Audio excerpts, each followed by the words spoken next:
Première partie des cadeaux de Noël, jeux et Disney. On commence directement avec Pokémon Stadium 2. J'avais déjà la cartouche de ce jeu de Nintendo 64 dans ma collection, mais je ne l'avais pas en boîte, alors je l'ai maintenant comme ça en édition PAL, vraiment absolument magnifique. Très contente de réunir les deux Pokémon Stadium, c'est vraiment de très jolis objets.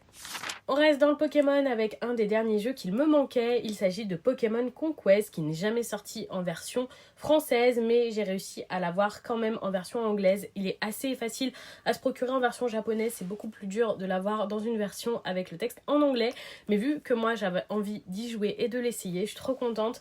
C'est vraiment une pièce qui manquait à mon full set depuis très longtemps et il me manquera plus qu'un jeu pour faire la complète de Pokémon, au moins avec des jeux en loose. On termine les jeux Pokémon avec ce petit jeu Pokémon Mini. C'était des petites consoles grosses comme ça qui se référaient un petit peu au style Tamagotchi Podomètre de l'époque. Il y avait des cartouches à insérer dedans. J'ai déjà le full set des cartouches européennes et c'est une de mes premières cartouches japonaises. Je suis trop contente parce qu'avec les 3 starters de la 3e génération, c'est vraiment une très belle pièce.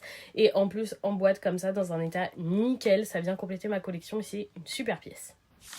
On continue avec la Cozy Edition de Disney Dreamlight Valley sur PS4. J'avais acheté le jeu dès sa sortie en bêta, donc en dématérialisé. Et vous savez, moi le démat, je suis pas très fan. Et quand j'étais arrivée pour prendre cette version PS4, parce que j'y joue sur la PS4 en physique, elle était en rupture. Je désespérais vraiment de la trouver parce que je voulais la version qui correspond à ma partie, donc sur PS4. C'est facile de trouver des versions PS5 ou Switch, mais PS4 j'en trouvais plus du tout. Et donc mon chéri m'a trouvé la Cozy Edition de Disney Dreamlight Valley. J'ai oublié de le préciser, mais ça c'est un cadeau de mes parents, ça c'est un cadeau de mes grands-parents et ça c'est aussi mon copain qui me l'a acheté. On continue dans les cadeaux de la part de mon copain avec la version Switch de Dordogne. C'est vraiment un jeu qui m'a tapé dans l'œil depuis son annonce en démat. Et comme je vous l'ai déjà dit, je ne veux pas acheter de démat. Donc voilà, je suis trop contente. C'est un petit studio français, ça se passe donc en Dordogne, donc en France. Ça a l'air super beau, super coloré, c'est un jeu que je voulais absolument. Encore un cadeau de mon copain, il s'agit de Doraemon Story of Season, Friend of the Great Kingdom, qui est donc le second volume de cette licence.